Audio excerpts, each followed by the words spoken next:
Here's how to exercise and eat so that you can make healthy choices without the pressure to diet and lose weight. This is the method that I use to stop hating my body, always feeling like I'm never doing enough, and finding my best exercise habits and nutrition habits of my life. This is also the method I've used with countless rock star clients, including Aida, who I'm interviewing today, who came to me over 2 years ago to work together so that she could go from a place of questioning her body, always feeling like she needed to lose weight, feeling like she wasn't good enough, feeling like she wasn't doing enough with her fitness and her nutrition, to a place where she's feeling really comfortable and confident both in how she looks and how she takes care of that body. I'll let her tell you all about it, but you will be amazed at how much she's accomplished because of our work together through finding confidence and consistency in her exercise habits and her nutrition and so much more. She's opened up avenues of stronger career paths, stronger relationships, and stronger self-confidence in her life. And we're going to talk about exactly how she did that. Let's dive in.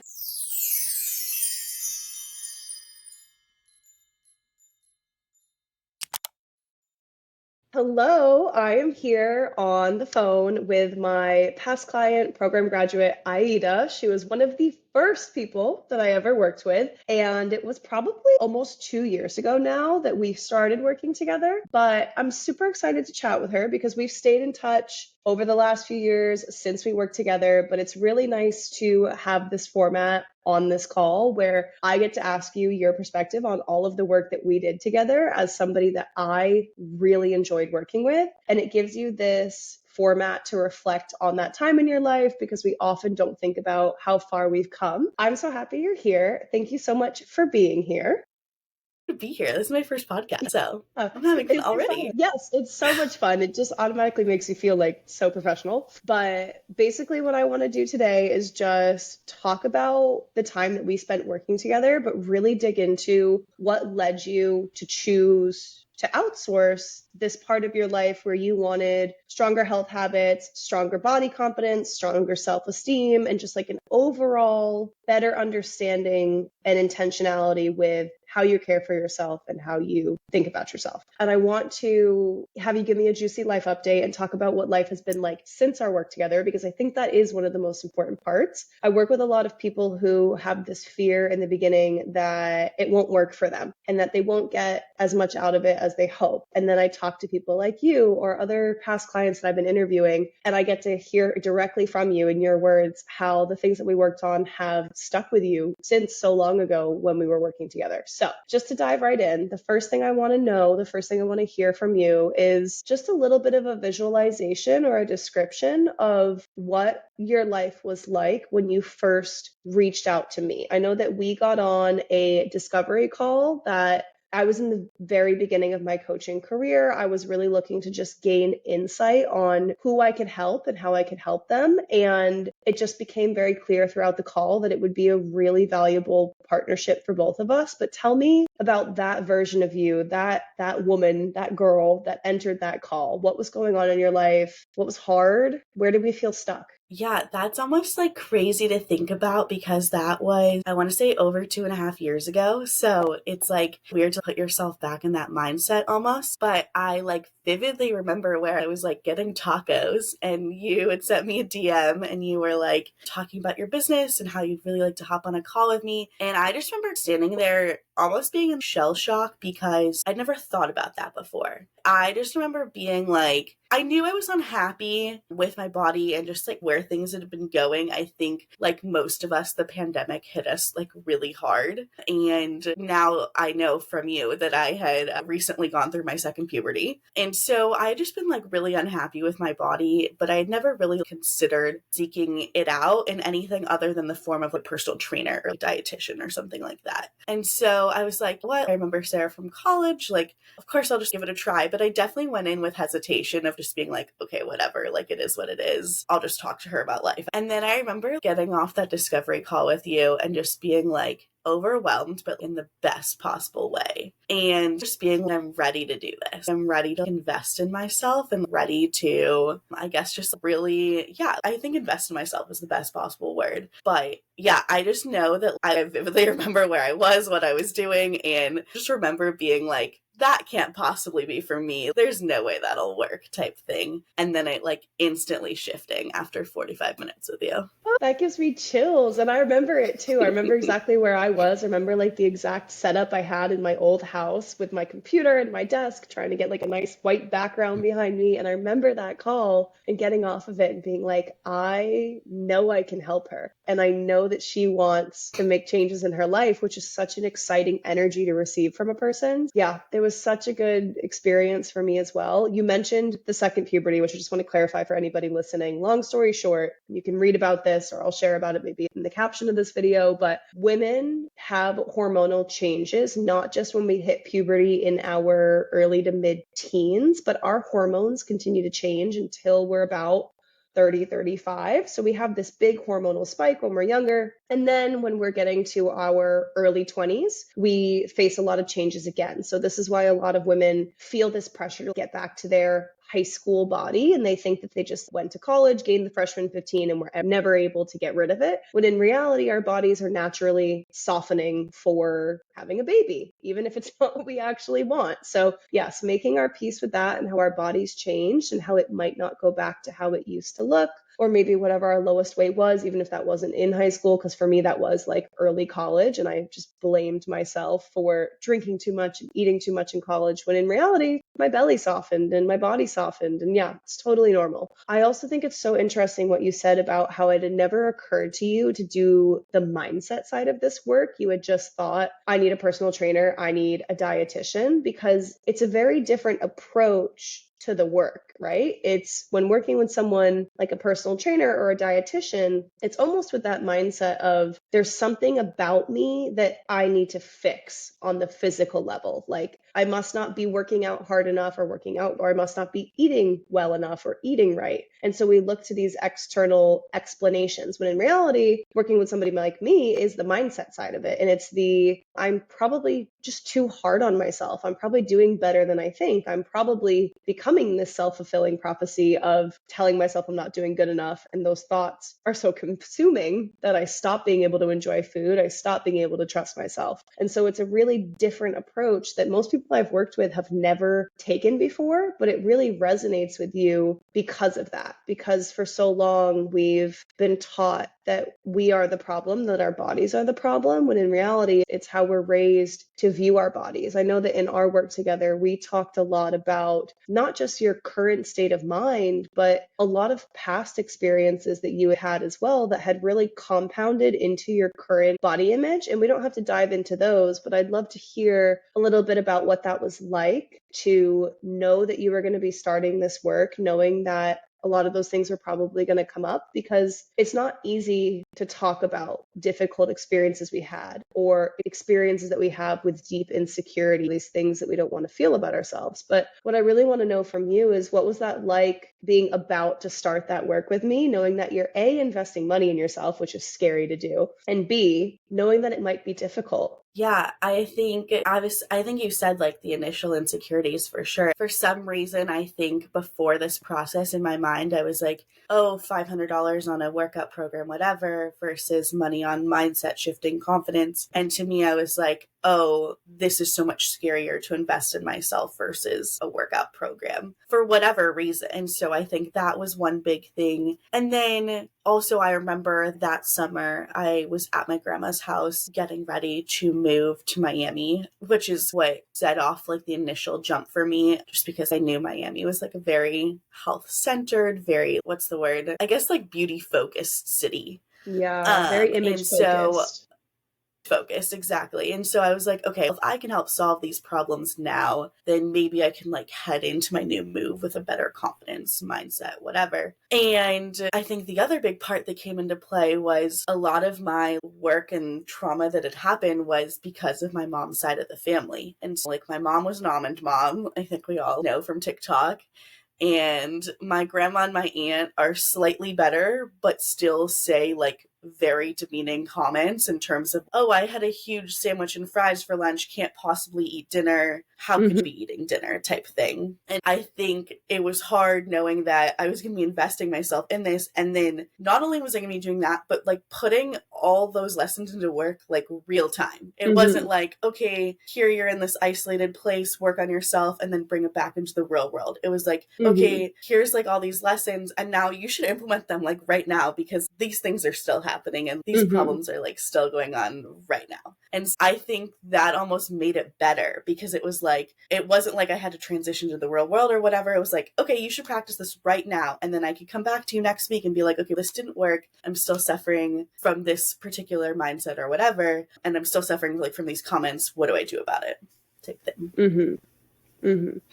Yeah, having that support in real time makes the implementation in real time a little bit easier. And yeah, I remember you like going to meals with your family or just facing like comments that they make where they don't even realize what they're saying or how it can be hurtful. And it's a very complex situation because, again, it's not just one that involves only us. How did your relationships change, or how did you approach those relationships differently? Because we're not here to fix other people, we're not here to change other people, but how did your approach to those relationships and therefore maybe the strength of the relationship or the dynamic? How did those change through our work together? Yeah, I think that's a very multifaceted question because it's still Hmm. ever shifting. But for example, in the past year and a half, I started really focusing on an inflammatory lifestyle, or anti inflammatory diet's not the right word, but anti inflammatory way of eating. And my aunt and my grandma like still call it a diet. And so I'll Mm. have to like slowly correct that over time. And I'm like, well, it's not really a diet. It's just like how I prefer to eat 80% of the time. Obviously, I am like very flexible and can eat pretty much whatever. It's just how I choose to live my life. And then the comments eventually, like, if you like correct things enough times, I don't know if they'll actually understand what's going on, but maybe they'll just stop bringing it up. And so, Hmm. like, now it just is like less of a thing that they bring up for me, or even like when we go out to lunch and have what is quote unquote a big lunch, there's less of what I don't know if there's less judgment, or maybe I just don't care anymore when I go Hmm. to have dinner or say that I'm hungry a few hours later, want to have a snack. Maybe there still is judgment and I just truly don't care anymore, and I just don't pick up on it. And I think that could have been a lot of it, was like maybe perceived shame, perceived judgment. And then I like thought that made the relationship worse when maybe in reality they're not actually thinking anything. And I just think they are. Yeah, I think that's so important to bring up because I talk about this a lot in my work when we talk about things like judgment, but also comparison. And it reminds me of what you said about moving to Miami, which is a very image focused area. We look at other people who are maybe perceiving us, or we just think they're perceiving us, and we fill in the gaps in their thoughts. We don't have as much information as our brain tells us it does. And we jump to conclusions very quickly where it doesn't end up serving us. It makes us feel bad, and it doesn't help the relationship. For example, we might look at a stranger in a yoga studio and be like, wow, her body is so different from mine. She probably thinks that I look terrible. When in reality, that person has not done anything for us to feel that they feel this way. Maybe they have an RBF, don't we all? But that's still not enough information for us to assume. And it hurts our body image, and it hurts any potential connection with that person. The same with family and with judgment, where even if someone is saying something that is hurtful to us, that is so valid, and they might not mean it in a way that is intentionally harmful. And I think that the only reason that we really need to allow ourselves to accept that is, again, for our own benefit. It's not to excuse behavior, but it's to remind ourselves that, again, your body is not the problem. And it sounds like our work together, you found more confidence, for lack of a better word, but trust and stability in your body and how you care for it. And because you had that elevated self esteem, that elevated confidence in how you take care of your body, you are less susceptible to the judgments or the perceived judgments of other people. Does that make sense? 100%. And I think a lot of it just honestly comes from shifting that your inner thoughts, your inner framework into something where it's not about them, it's more about me and like how I maybe take the silence or take the slide comment or whatnot. Absolutely. I think it's not so much about seeing ourselves as at fault, it's seeing ourselves as in power and able to control how we respond to those situations, regardless of what the person is thinking. Yeah,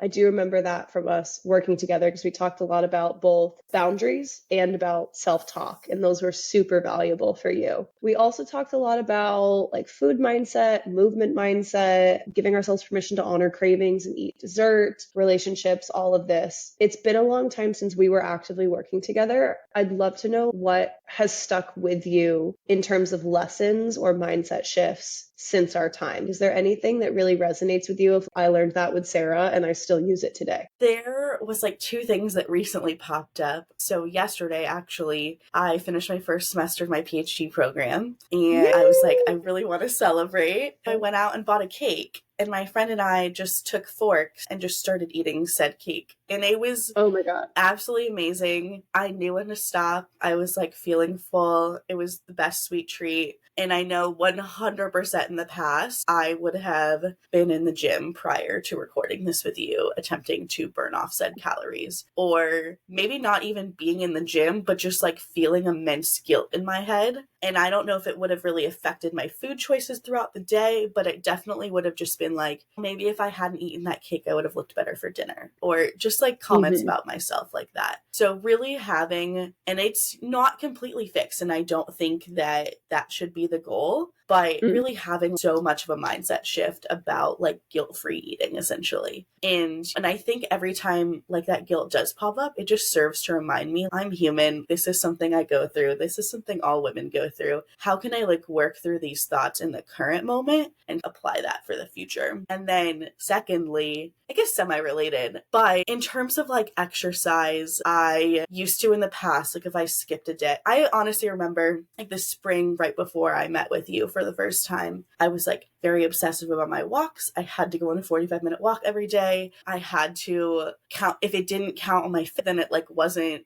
right. Like I would obsessively track like the number of calories that I burned throughout the day. And then I don't regret this at all, but I went to a like kickboxing self-defense studio, and I went for 7 lessons a week, which is, when you think about it, literally insane. Like that puts so much stress on my body, plus a 45-minute walk a day. That's literally insane. But I remember being like, oh, I only burned X amount of calories per day. I should probably do a 50-minute walk tomorrow, or things like that. And so I don't know if it ever progressed to the point of eating disorder or things like that, but I definitely know it was like very disordered behavior and very concerning. And just like in the past, probably month or so, with just like finals coming up and Thanksgiving break and the holidays and whatnot, I have not been going to the gym every day, as I shouldn't be. And I would say it would be a good week if I hit it 3 or 4 times a week. And I don't feel any guilt about going 3 or 4 times a week. And this week I've gone once, and I feel great about it. I'm just meeting myself where I'm currently at. I'm giving myself a ton of grace. I don't feel this need to be like, okay, I'm going to give myself grace, and then January 1st, going to really hit it hard again. None of that is like happening for me. When I get to go, I do prioritize the gym when I have the time and ability to, but it's not something that I feel like I have to do. And if I don't do it, then I should also feel a ton of guilt over. Absolutely. It sounds like maybe your habits haven't changed a crazy amount, because most people I work with are already very health conscious, and that's usually the problem. Like we're usually too health conscious, but we usually have strong physical habits. It's usually just the mindset behind it that needs to shift. And I was just chatting with a client about this as well. We have this fear before we start work like this, that if we change our mindset, if we lessen the rules that we require of ourselves about how we're allowed to eat, how often we have to go to the gym, how much we're allowed to weigh, we're so afraid that if we release those rules and those obsessive standards, that we'll also lose complete touch with our wellness. But with my work, with my clients, with you as a great example, it shows time and time again that shifting that mindset actually is what allows you to have your strongest physical health still, and have your strongest mental health, to have more stability, to have more self love, to have more confidence. We've talked about big confidence wins for you in the past, but I remember at the end of our work together, it was a long time ago for you now, but it was huge at the time. You know what I'm going to say. You booked a photo shoot. Can you tell me about the photo shoot and what that meant for you? Yeah, I had recently connected with a friend that I had met through some of my work, and I had seen that she had done multiple boudoir photo shoots, which are lingerie photo shoots, and she fully encouraged me to do this, and I was like, that's not for me. I don't have the body for it. Like, I couldn't possibly be doing that. And I had seen one of my friends from my sorority in undergrad post something, I want to say like probably about halfway between us working together. And she had said that she was like looking for like some models for a boudoir photo shoot, and that she like had just started in that area of photography, so it'd be like relatively cheap. And I was like, you know what, for $50, I'll do whatever. And I had happened to be going back to South Carolina for that weekend anyway, and so it just worked out. And I remember being just like so nervous. I was like low-key sweating beforehand. I had like put on all this makeup. I was like, this is gonna be just like, I don't even know what I was expecting. I remember I ordered like lingerie from like Savage Fenty, trying it on and being like embracing the process. It was like, wow, okay, like I'm very hot, like no shame about it. And then I remember just like actually doing the photo shoot, that just being the biggest confidence booster of honestly one of that year and probably the year following that. And it I saw just the being like, photos and they were so good. Yeah. and honestly, the photos were amazing, but like the actual being in the moment taking the photos was almost better than the photos. And I walked out of there because in my head, I'm just not a very photogenic person. I'm sure like a lot of females can agree when in fact they take great photos. But in my head, I'm not a photogenic person. And so I walked out of there being like, no matter what those look like, I felt hot. And I felt confident, and I think that's worth $50 in and of itself. Would it be great to have some amazing photos? 100%.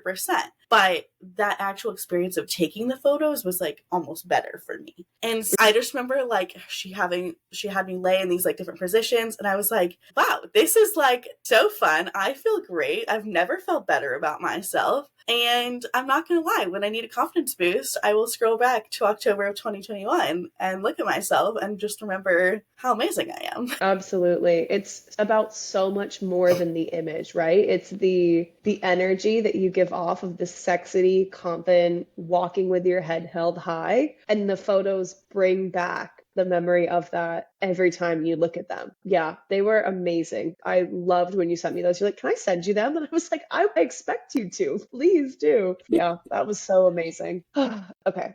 I have 1,000 questions I want to ask you, but I have a couple more that I definitely want to ask you today. One of them being, because I asked you this before we started recording because I just needed a life update, but it's been quite a while since we were working together. What I want to hear from you is you were telling me about this year that you've had because it's December. It's almost a new year. We're thinking a lot about the year changing, about what we've experienced. You've had a crazy year. Can you tell me a little bit about that through the lens of what you think was more possible for you to achieve and experience because of the foundations we laid when we were working together? Yeah, 100%. As like a quick intro to this question, I was telling my friend about this podcast last night, and she was just like interested in the work that you do. And her follow-up question was like, oh, do you think you've changed because of this? And I said, without a doubt, 100%, I would not be the way I am today without Sarah. And it just put so much things into perspective for me. I moved from Miami to Rhode Island in September, and now I'm living out my best coastal grandma lifestyle. And I had travel anxiety just about things going wrong. I have a cat now, but I was not even feeling half or a quarter of the anxiety I felt before moving to Miami. And part of that probably has to do with the fact that when people think of Rhode Island, they're not thinking of like image-centric states, but it is like a big shift, and I was starting a new doctoral program, and it's like a lot of big changes, and I just wasn't even feeling the same amount of anxiety, even remotely. So that was a big change for me. And it wasn't like I have to eat a certain way because I can't find a gym, all these kinds of things. Like, it was just very much like you're living your life and whatever happens and you're in control of that. I would say another big shift for me this year that I honestly reached out to Sarah for help with, because my situation was very similar to hers. My ex and I broke up in April, and I remember, I know about your ex and what happened, and like you moving to Bali, and I was like, wow, should I like move to Bali? No, I remember reaching out, just being like, I think our situations are very similar. I'm really not sure how to process any of this. And you sent me a few voice messages, and it was just like, I just put all of the work that we had done in the last 2 years ago, like in my mind. And I was like, honestly, it was just like such a shift for the better. And I just saw you living your best life. And I was like, okay, that can happen for me as well. I was like, I ended up like going to Mexico, having the best time, not as exciting as Bali, but my own little like solo trip, which was so fun. I never imagined myself doing that before. Just having the best summer possible, just like truly living my best life. And I honestly think it had to do with not only our work together, but also seeing you do that as well. Because I was like, if she can do it, I can do it. And it was very much, I've seen you thrive, so I know that I have the capability to do that as well.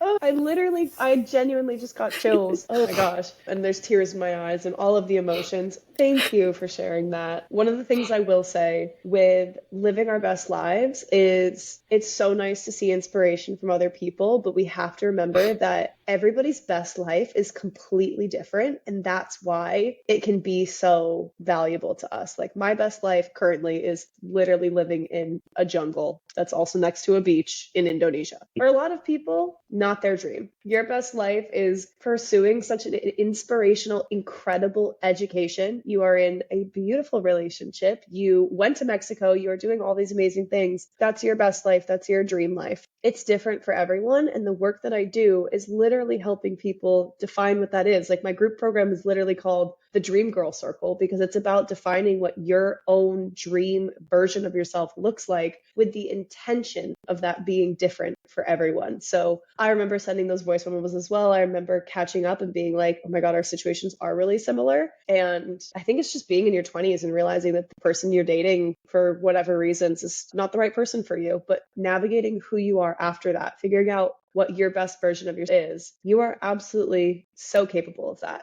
Okay, I have one last question, just in the spirit of it being close to the new year. You mentioned earlier that a couple of years ago, before our work, you might have been entering this new year being like, I can honor these cravings now, but starting January 1st, I have to be back in the gym, or I have to be restricting my food, or whatever it is. What are you most excited for in the new year, and why do you feel that your approach to a time like the new year, which can be very diet culture or like health focused, why is it different than it would have been in the past? Yeah, so I guess I should preface this by saying that almost right after working with you, I built up, well, you had helped me build up to working with a trainer. So I saw this trainer online through COVID. We have very similar body shapes. And it was the first time that I had a trainer, and it was the most chill, relaxing thing I could ever do. And I genuinely felt empowered by her. So I still have her name's Katie. I still have Katie. She's the best. I love her to death. We're mutuals. She And comments on my TikToks. She's so cool. amazing. Katie and I work obviously together now, and she and I have just a very similar mindset in terms of, I do have a fitness goal that she encouraged me to write down this past week, which was 5 pull-ups by my 26th birthday. Oh, And yeah. I don't even know how to say this, but it's just almost like the most chill fitness goal I could ever have. I feel, is it going to be a ton of work? I don't know how to do a pull-up. Yes, 100%. That's going to be Neither hard. But hard. I feel like in the past, my goals are like lose 30 pounds, run a 10K with the fastest time possible, like actually track calories or whatnot. And I even know that my goals for 2 were to run a 10K, to prioritize my macronutrients and whatnot. And just going into the new year, it's such a big shift for me because I don't want to focus on that. And that's just not realistic for my lifestyle currently. And yeah, so very chill mindset when it comes to fitness, but also when I do have time for it, I am going to prioritize it. In terms of what I'm most looking forward to in 2020 and how that shifted, I think in the past it was very nutrition / exercise related. And now I really want to focus on my passions. I got hired as a research assistant by my major professor. And so we're working on a fisheries project that I'm really excited for. And I will be hopefully writing my dissertation on something similar to it. So I'm really excited to just like delve into that and like really focus on that. And then I'm also going on a safari next summer, which I am beyond excited for. If you know me in real life, you know that elephants are literally, I'm Yes. obsessed with them. Mhm. And I've been guaranteed that I will see an elephant. So exciting for me. But yeah, I think just like a major mindset shift, I can just see myself having done that over the past few years, from exercise and nutrition related goals to things that I'm like really excited about and things that like really fuel me moving forward. And I Yeah. can see that progressive shift where 2 years ago it was like run a 10K under a certain time, and last year it was just run a 10K. Yeah. Progressively like moving down that hill. Yeah. And now it's Yeah. just evolved so much. I have one more question because I always have one more question. Yes. Thank you for sharing that. You are such a badass. And yeah, I already know all these things about you, but it's so nice to hear them again and hear how it's shown up in your life. And it is a journey. I think that word is so overused, but it is a journey. It's a process. It's not an overnight change. And you are a really beautiful example of somebody who has up for yourself, even when it is challenging, even when life throws a curveball or a freaking breakup, because we both know how that can be. But with tears in my eyes, what would you say to the version of yourself that just got off that discovery call with me? Is like, I want to do this, but I'm scared. I'm going to spend money on myself. I'm going to spend time on myself. What would you say to her? I would tell her that your life will never be the same again in the best possible way, that you are going to have, that Sarah is like the kickoff to a series of like amazing and